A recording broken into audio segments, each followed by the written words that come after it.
So here we are up high over Dealey Plaza, and you can see here there's Main Street, and then if you make the right onto Houston, you'll approach the Texas School Book Depository, make that left onto Elm and head down Elm, and right about here and here is where we know shots landed, and right about here is where the headshot hit.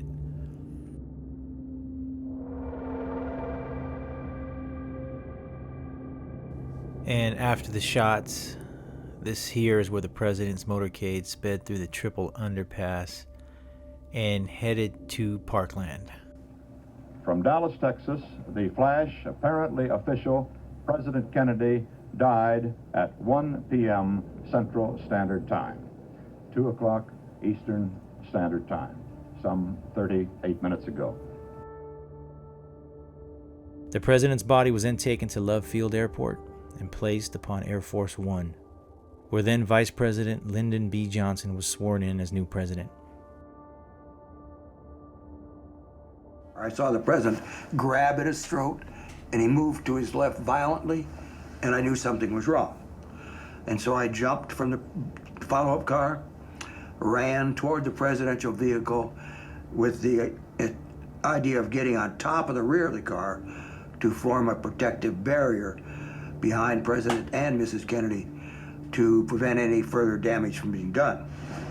As I got close to the car, a third shot was fired, and it hit the president in the head. It entered the rear of the president's head, and it exited the upper right quadrant of the skull.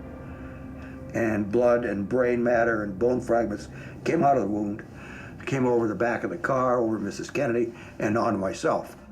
While I was doing that, Mrs. Kennedy came out in the trunk. She was trying to grab some of the material that came off the president's head. She's right up on the back of the car. And she didn't know I was there. And I finally got up there and I got a hold of her and put her in the back seat. And when I did that, the president's body fell to its left into her lap. His head was on her lap, and the right side of his face was up. I could see his eyes were fixed, and I considered it a fatal wound.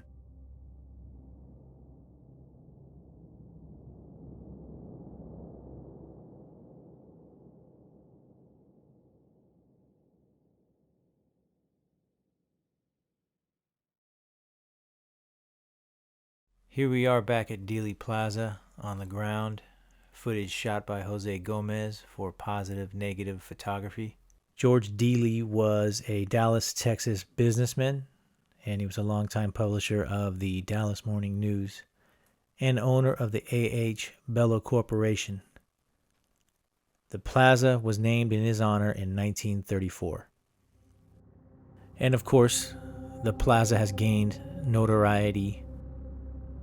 In my opinion, this is the most famous crime scene in American history. Even more famous and prominent than the O.J. Simpson case, the Patty Hearst case, and several other cases. But to me, this is the king of crime scenes for a couple of reasons. The first reason would be we've all seen the Zapruder film, so the crime itself has been documented. And the second reason that it is so prominent and the king of all crime scenes is that it has all been preserved to relatively close to how it looked back then in 1963. And on top of that, it is accessible to the public.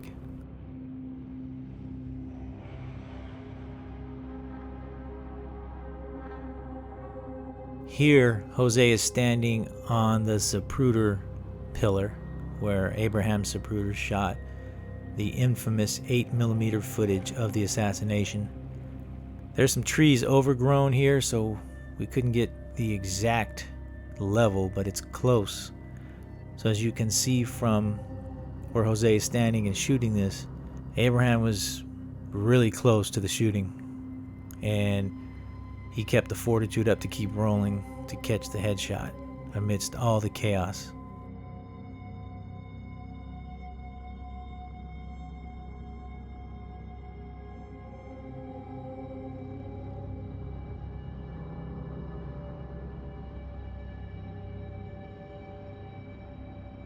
Here we are behind the wooden fence up on the grassy knoll, where a lot of people think the headshot came from. And while you're back here, you can see how hidden it is, yet it's extremely close, and it's almost a perfect shot if that's where the shot was taken.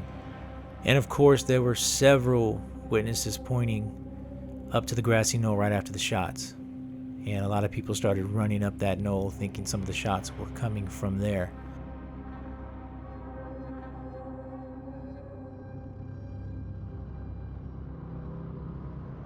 Now, it's to be noted that Dealey Plaza has been described by some as comparable to a canyon, where sound can bounce around and travel around and sound like it's coming from one spot when it's coming from another spot, just because of the way the buildings enclose the area and the gaps in the buildings as well.